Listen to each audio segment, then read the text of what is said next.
1 Pedro, capítulo 4, verso 1, diz assim: Ora, tendo Cristo sofrido na carne, armai-vos também vós do mesmo pensamento, pois aquele que sofreu na carne deixou o pecado, para que no tempo que vos resta na carne, já não vivais de acordo com as paixões dos homens, mas segundo a vontade de Deus.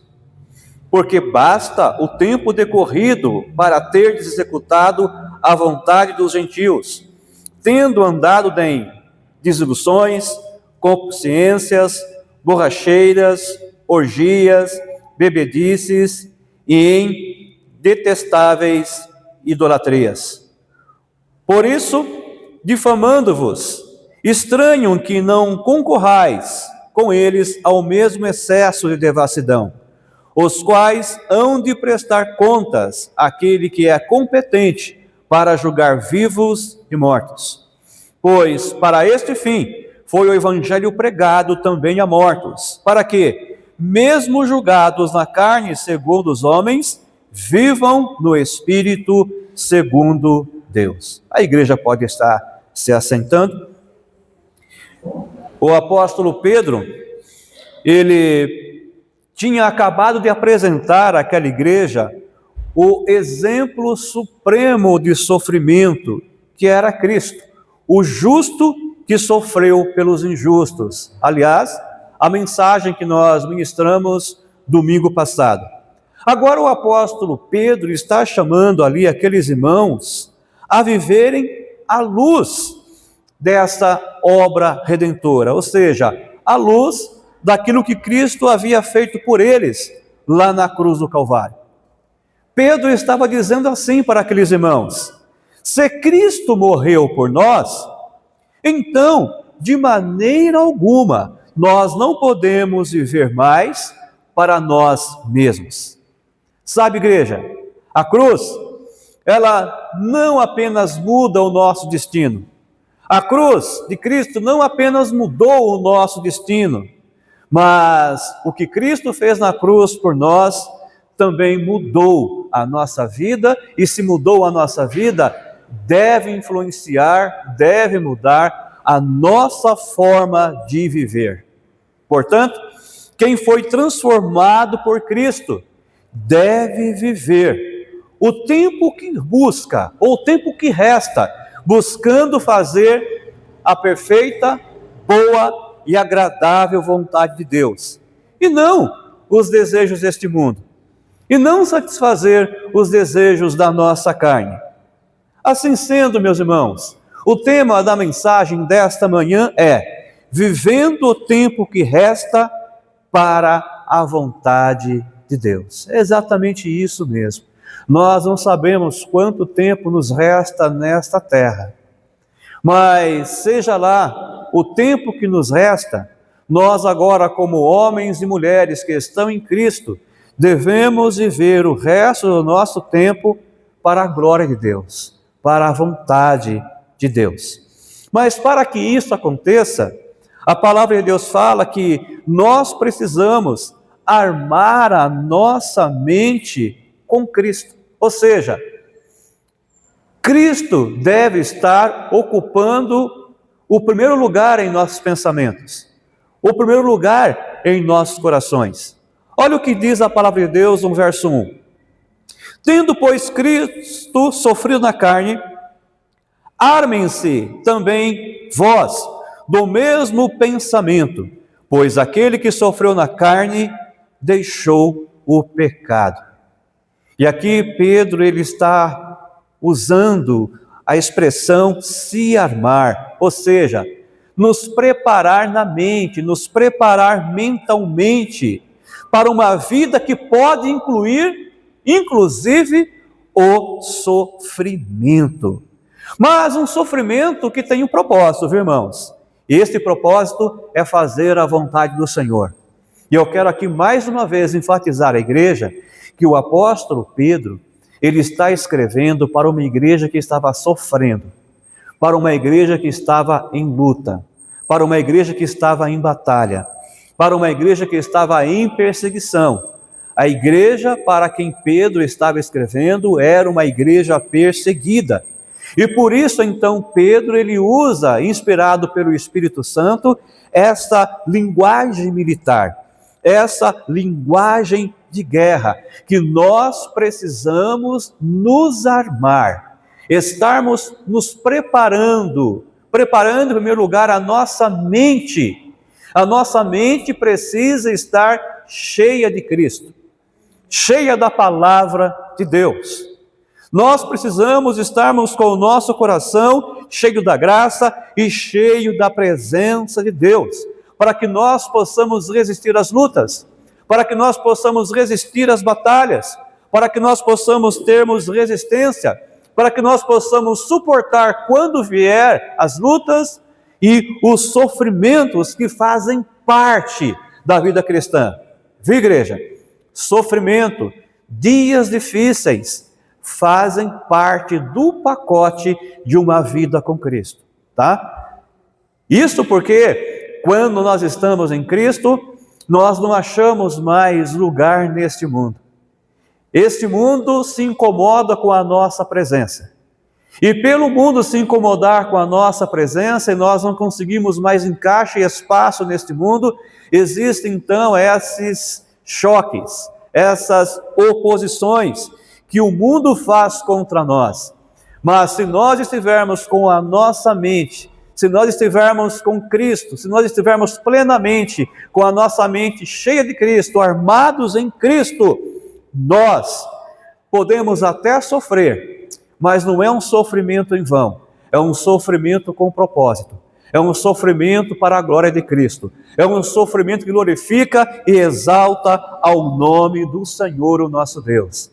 E se faz parte do querer de Deus, se faz parte da vontade de Deus, que nós venhamos sofrer fazendo a vontade do Senhor, igreja, que assim o seja, que Deus seja exaltado, que Deus seja glorificado.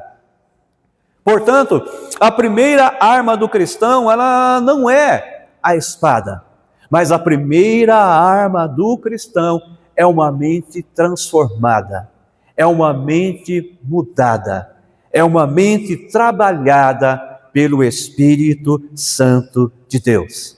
E como nós já falamos, Pedro aqui ele usa um termo militar, se armem. Ele está nos chamando a entrar numa guerra espiritual, ele está nos chamando a entrar numa batalha, com a mesma atitude que Cristo entrou. Cristo, quando veio fazer aqui a sua missão, quando Cristo veio aqui cumprir com o seu propósito, executar o seu ministério, Cristo veio aqui com muita seriedade, Cristo veio aqui com muito compromisso, e Ele levou muito a sério a sua missão e concluiu o seu trabalho, concluiu a sua missão. De igual modo, com o mesmo empenho, com a mesma coragem, com a mesma dedicação, com a mesma fidelidade, com o mesmo propósito, nós que servimos a Cristo, nós que somos cristãos, e aliás a palavra cristão significa pequenos cristos, ou fagulhas de cristos, nós precisamos também seguir as pisadas do Mestre.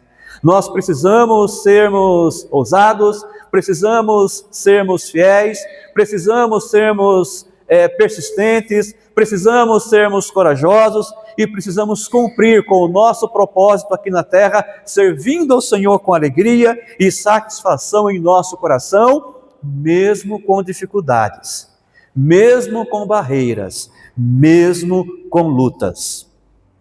Pedro aqui ele usa uma outra expressão, a expressão que ele usa, o mesmo pensamento. Isso significa, igreja, que nós precisamos ter inclinação, ou seja, nós precisamos termos disposição para sofrer fazendo o bem, de não fugir da vontade de Deus, mesmo que isso às vezes doa. Quem disse que servir a Deus é fácil? Quem disse que servir a Deus é totalmente momentos de sorriso, momentos de alegria, momentos de satisfação, momentos de nós estarmos saltando? Não. Servir a Cristo, servir a Deus, consiste também em momentos espinhosos, em momentos de desespero, em momentos de angústia, em momentos de lágrimas, em momentos de incompreensão, mas mesmo nesses momentos, nós temos a certeza, nós temos a convicção de que nós não estamos só. O Senhor se faz presente, o Senhor está nos ajudando, o Senhor está nos esforçando. O próprio Senhor Jesus disse certa feita: no mundo tereis aflições, mas tende bom ânimo. Pedro aqui ele usa uma outra expressão. Ele diz assim: aquele que sofreu na carne deixou o pecado. Isso significa que quem escolhe obedecer a Deus a qualquer custo está rompendo com o domínio do pecado. Quando você decide servir a Deus, quando você assume um compromisso com o Senhor, quando você se dedica realmente a sua vida a Deus, quando você entende que você pertence a Cristo, quando você entende que você pertence a Deus, quando você compreende que o seu propósito aqui na terra é ser testemunha de Cristo, é servir a Deus em espírito e em verdade, você rompe completamente os seus laços com o pecado. Você quebra toda a influência pecaminosa sobre a sua vida, porque o Espírito Santo lhe concede poder e autoridade para você vencer e para você prevalecer. Ainda que às vezes nós falhamos aqui, nós falhamos ali, o Senhor nos restabelece, o Senhor nos restaura, o Senhor nos coloca em pé. E nós prosseguimos nas pisadas do Mestre, fazendo aquilo que nos compete como homens e mulheres que agora estão em Cristo Jesus e somos novas criaturas. As coisas velhas se passaram e eis que tudo se fez novo, nos ensina a santa e gloriosa palavra do Senhor. Por isso, igreja, nós precisamos entender que a vida cristã, ela começa em nossa mente. Ela começa com os nossos pensamentos, ela começa com um revestimento da palavra de Deus, para que nós possamos estarmos protegidos, para que nós possamos estarmos blindados contra as astutas investidas do adversário contra as nossas vidas. É necessário que nós estejamos entregando a nossa mente nas mãos do Senhor e pedindo ao Espírito Santo que venha povoar completamente os nossos pensamentos. Quando você, quando nós decidimos viver como Cristo, o sofrimento, igreja, ele acontece, mas o sofrimento ele deixa de ser um obstáculo, e o sofrimento passa a ser um instrumento de aperfeiçoamento e santificação em Cristo Jesus. Através do sofrimento nós crescemos. Através do sofrimento nós aprendemos algumas lições. Através do sofrimento nós aprendemos a sermos humildes. Através do sofrimento nós aprendemos que nós precisamos estar sempre na dependência de Deus. Através do sofrimento nós entendemos que nós não temos o poder, nós não temos autoridade, mas através do sofrimento nós entendemos que existe um Deus em nossas vidas que tem todo o poder e que tem toda a autoridade. E através do sofrimento nós estamos sendo lapidados, purificados, trabalhados e santificados pelo Espírito Santo de Deus. É importante que nós tenhamos consciências dessas verdades para que nós possamos viver o tempo que resta para a vontade de Deus. Mas para que nós possamos viver o tempo que resta para a vontade de Deus, é necessário que nós também tenhamos um propósito para este resto de tempo que nós temos ainda. Para que o tempo que vos resta na carne, não vivais de acordo com as paixões dos homens, mas segundo a vontade de Deus. É o que diz o versículo e o número 2.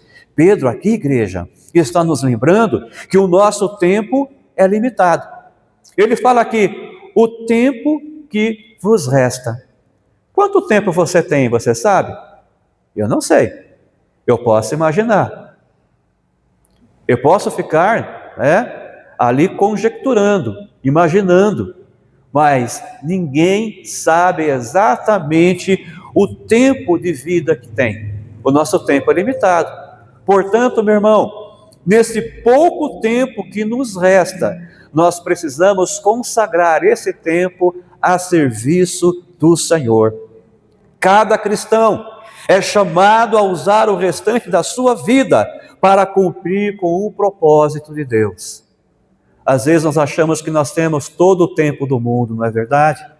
Eu não vou fazer hoje, eu vou deixar para amanhã, amanhã eu faço. Irmãos, trabalhar para Deus, fazer a obra do Senhor, não deve ter a mesma dedicação que muitas vezes nós temos para as nossas coisas pessoais. Muitas vezes, as mulheres falam assim: na segunda-feira eu vou começar o meu regime. Entra a segunda-feira e já chega na segunda-feira do próximo mês e o regime não começou. O regime não aconteceu. Apenas um exemplo. Mas todos nós às vezes fazemos alguns propósitos, algumas idealizações para aquilo que nós pretendemos fazer, mas ficamos apenas à vontade. Ficamos apenas na expectativa e nunca colocamos em prática. Mas em relação à igreja, às coisas espirituais, as coisas de Deus não podem ser dessa forma. Nós precisamos darmos a devida atenção e olhar com mais cuidado para as coisas que nós estamos fazendo para Deus. As coisas espirituais precisam de uma atenção maior. As coisas espirituais precisam de uma grande dedicação e de um esforço para que nós possamos executar e fazer para a honra e para a glória do Senhor. E com esse texto aqui, o apóstolo ele fala que antes nós vivíamos para os nossos próprios desejos, mas agora nós vivemos para a vontade de Deus. Quando nós éramos do mundo, quantas coisas nós fazíamos? Quanta coisa errada nós fazemos. O tempo era curto, o tempo corria como sempre corre, o tempo sempre foi o tempo, mas nós fazíamos das tripas corações e conseguimos arrumar tempo de sobra para nos desgastarmos em pecados, para nos envolvermos com coisa que não acrescenta nada. Nós nos acabávamos, nós nos desbruçávamos e fazíamos tudo aquilo que o nosso coração pecaminoso almejava e desejava. Nada ficava para trás. De igual modo agora, quando estamos na presença do Senhor, essa mesma dedicação, esse mesmo empenho, esse mesmo esforço deve ser revestido para as coisas santas, para as coisas de Deus, para servir ao Senhor. Então, igreja, dedique o seu tempo para Deus, dedique a sua vida para Deus, trabalhe para o Senhor, faça aquilo que o Senhor nos tem ensinado em sua palavra. Busque primeiramente o reino dos céus e a justiça de Deus, e todas as demais coisas que vocês precisam, Deus estará acrescentando. Não inverta a ordem desta importância. Muitas vezes nós estamos correndo no curso desta vida, priorizando aquilo que é físico, aquilo que é efêmero, aquilo que é terreno, aquilo que é temporal, aquilo que aqui vai ficar, aquilo que não vai acrescentar, aquilo que é importante, mas não é tão importante quanto fazer a vontade do Senhor. E por conta disso, muitas vezes, nós deixamos de ser abençoados pelo Senhor, porque nós não obedecemos a sua palavra. Priorize, igreja, fazer o querer e a vontade do Senhor. A graça do Senhor em nossas vidas não apenas nos perdoa o passado, mas nos direciona para um futuro abençoador, para um futuro promissor, para um futuro onde Deus venha se agradar plenamente das nossas vidas. Nós somos perdoados, o nosso pecado ficou para trás, o Senhor nos perdoou, e hoje nós somos novas criaturas. E agora, como novas criaturas, essa mesma graça do Senhor que nos perdoou, que nos purificou os pecados, essa mesma graça agora nos direciona e nos conduz para um futuro de serviço ao Senhor, de prazer na presença do Senhor, de alegrar-se em servir ao Senhor, para que nós possamos dizer realmente com todo o nosso ser para o Senhor, como disse o salmista lá no passado: alegrei-me quando me disseram, vamos à casa do Senhor.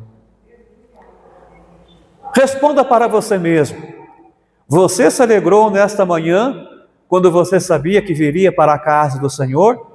Você veio com o seu coração inclinado, você veio com o seu coração alegre, você estava ansioso durante a semana para chegar esse dia, para você cultuar ao Senhor? Será que foi isso mesmo que ocorreu no seu coração? Ou será que passou aquele pensamento: está chegando a hora do culto, eu vou ter que ir, eu preciso ir, como que se fosse algo pesado, como se fosse algo ruim de fazer? Irmãos, se no pensamento de alguém houve esse tipo de atitude, não é tarde para pedir a graça e a misericórdia do Senhor. O Senhor quer que nós tenhamos prazer em sua presença. O Senhor quer que nós tenhamos prazer em servi-lo em espírito e em verdade. Meu irmão, você não pode mudar o tempo que passou. O que passou, passou, ficou para trás.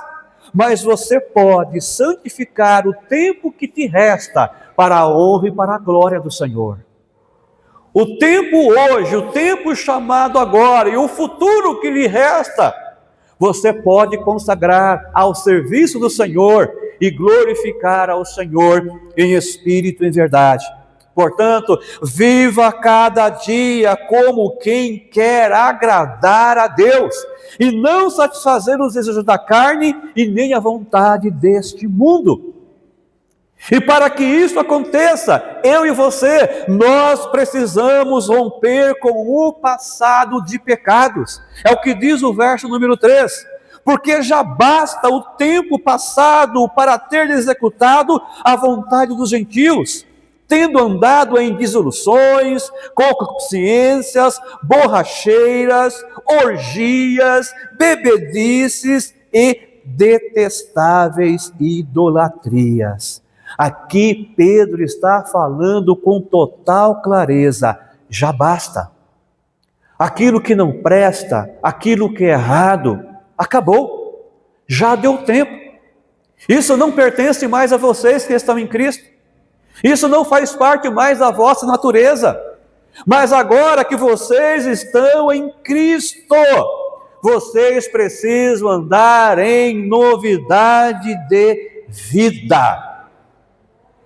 Aqui Pedro lhe fala com muita incisão.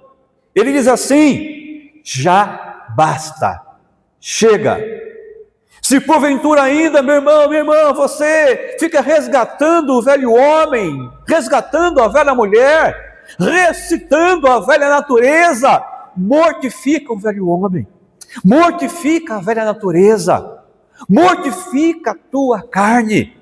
Mate a tua carne e alimente a tua alma, alimente o teu espírito, estando na presença do Senhor, buscando a presença do Senhor, se alimentando com a palavra do Senhor. Seja firme na presença do Senhor, domine a sua antiga natureza na presença do Senhor, o nosso Deus. De coisas ruins, de pecados, isso já basta, chega. Para nós agora é uma nova caminhada, é uma nova perspectiva, é uma nova história. E Pedro aqui ele fala ainda: será que o tempo passado não foi o suficiente? Igreja, nós não precisamos de mais pecados para perceber que o pecado é ruim, para perceber que o pecado destrói, para perceber que o pecado só nos traz más consequências. E aqui ele faz questão de listar alguns tipos de pecados. Ele fala aqui dos vícios da nossa antiga vida. Ele fala sobre imoralidade, ele fala sobre a sensualidade, ele fala sobre a embriaguez, ele fala sobre a idolatria, esse tipo de pecados que Pedro lista aqui, e outros tantos que nós conhecemos. Não convém mais àqueles que foram resgatados por Cristo na cruz do Calvário. Isso não pertence mais agora à nossa nova natureza, pertence à natureza antiga. Nós estamos em Cristo, portanto, vivamos o tempo que nos resta em novidade de vida. Pois essas práticas descrevem uma sociedade que vivia no prazer e que não vivia para Deus. Descreve uma sociedade, um grupo de pessoas que viviam para o pecado, que vivia escravizado para o pecado, como é exatamente a sociedade dos dias atuais, como é a sociedade dos dias de hoje. Quem não está em Cristo, tudo bem, mas quem está em Cristo precisa andar como Cristo andou, pensar como Cristo pensou, falar como Cristo falou e amar como Cristo amou, igreja. A graça de Cristo, a graça do Senhor nos chama a um rompimento radical com o nosso passado. Quem foi liberto por Cristo não deve desejar as correntes antigas. Nós não podemos ser como o povo liberto, o povo escravo, que era escravo lá no Egito, que agora estava tendo a sua liberdade na liderança de Moisés pelo deserto.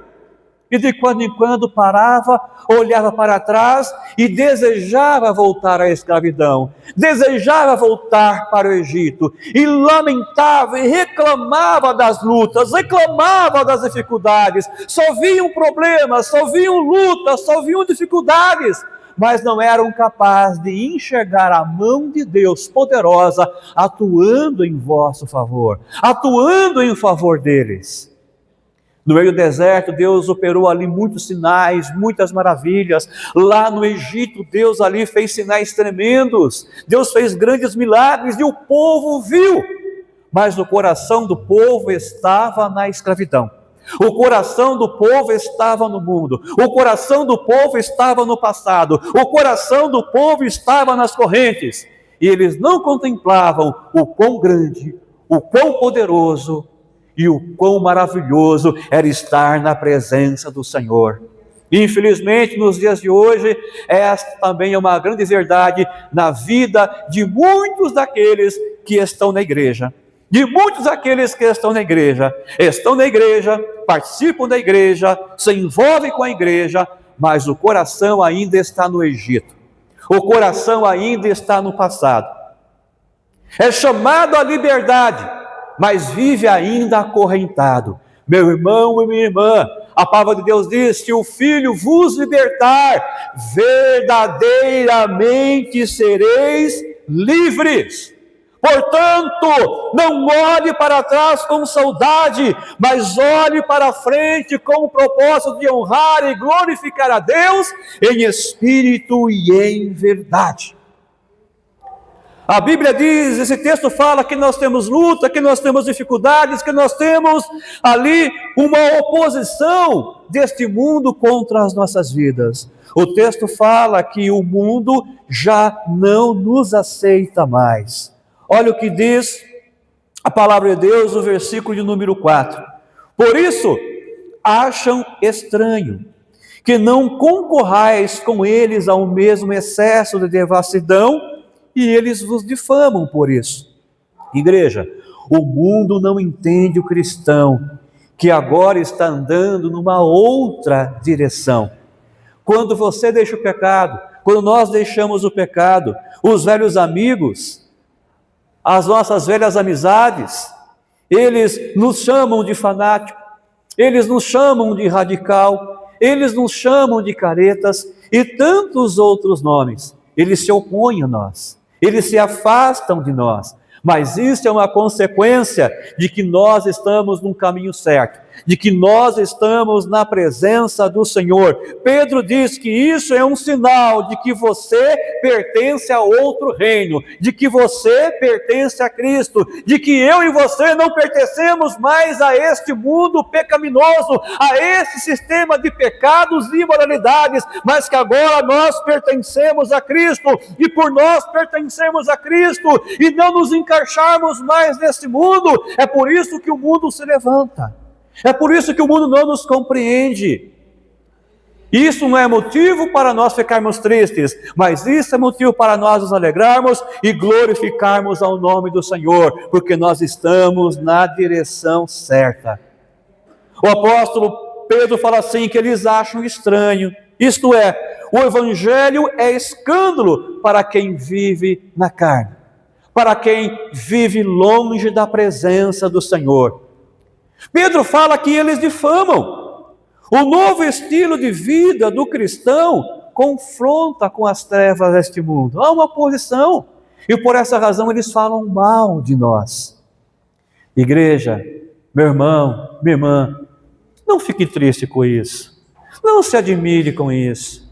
Não se preocupe com essas coisas. Não se espante com a rejeição desse mundo. Mas saiba de uma coisa: se o mundo te acha estranho, isso é porque agora você se parece cada vez mais com Cristo e menos com este mundo. Isso indica que você não é mais deste mundo, mas que você pertence a Deus, que você é do Senhor e que você está na presença do Senhor Deus Todo-Poderoso. Os versículos 5 e 6 nos falam da certeza de um juízo vindouro de Deus que está por acontecer, mas também nos fala da firme esperança para aquele que é fiel, para aquele que serve ao Senhor. Olha o que o texto diz: eles hão de prestar contas àquele que está preparado para julgar vivos e mortos. Pois para isto mesmo foi o evangelho pregado também a mortos, para que, embora julgados na carne, segundo os homens, vivam no Espírito, segundo Deus. E Pedro agora então ele fecha aqui este parágrafo com duas grandes certezas. A primeira grande certeza é que o juízo ele é inevitável, igreja. Ninguém escapará da prestação de contas diante de Deus. Os mesmos que zombam hoje, um dia, quer queiram, quer não, eles se curvarão diante do juiz eterno. Uma outra grande verdade aqui é que a esperança em Cristo ela é segura. A esperança daqueles que servem ao Senhor ela é garantida. O Evangelho alcançou até os que já morreram, isto é, aqueles que ouviram o Evangelho enquanto estava em vida e agora vivem com Deus. Por que aqui o apóstolo Pedro lhe fala isso? Porque, irmãos, entenda, a igreja na época era uma igreja o quê? Perseguida. E os perseguidores olhavam para os crentes que estavam vivos e zombavam dele, dizendo: olha, no que adiantou a fé de vocês? No que adiantou servir a esse Cristo? No que adiantou esse cristianismo de vocês? Olha, aqueles que estavam com vocês, os seus amigos, os seus parentes, os seus conhecidos que professavam a mesma fé, eles foram martirizados. Eles estão mortos. Já não tem mais o que fazer. Já não tem mais esperança para eles. E é por essa razão que aqui então o apóstolo Pedro vem aqui e rebate dizendo o seguinte: que há esperança sim para aqueles que estão mortos em Cristo Jesus. Eles foram sim julgados segundo os homens na carne, mas perante o Senhor eles foram justificados. Eles estão agora na presença do Senhor. Os seus corpos foram sacrificados, os seus corpos foram martirizados por conta do Evangelho. Eles foram sepultados. E embora as pessoas incrédulas julgam que não há mais jeito, que não há mais esperança, mas para aquele que confia no Senhor há esperança. A palavra final é do Senhor: haverá ressurreição para aqueles que morreram em Cristo Jesus.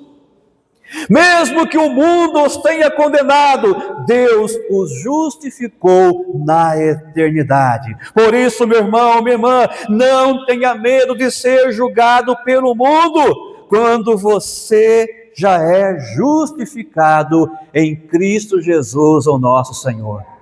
Romanos capítulo 8, versículo 1 diz o seguinte: portanto, já nenhuma condenação há para aqueles que estão em Cristo Jesus, o nosso Senhor. O Evangelho nos liberta da condenação presente e nos garante a vida eterna com Deus. Coloquemos-nos em pé, igreja, e vamos estar agora concluindo esta mensagem, dizendo o seguinte, que Pedro, aqui, através desses versículos, nos chama a viver o restante da vida com um propósito, com compromisso, com santidade e com coragem. Pedro nos lembra aqui que o nosso tempo é curto, mas que a glória, ela é eterna. Portanto, meu irmão e minha irmã, se arme a sua mente com a presença de Cristo, viva para a vontade de Deus, rompa com o seu passado de pecados, suporte a rejeição neste mundo e confie no juízo de Deus que acontecerá e se apegue na justiça definitiva de Deus para com a sua vida. Para que, no tempo que vos resta, não vivais segundo as paixões dos homens, mas segundo a vontade de Deus. Viva o tempo que resta para a glória de Deus.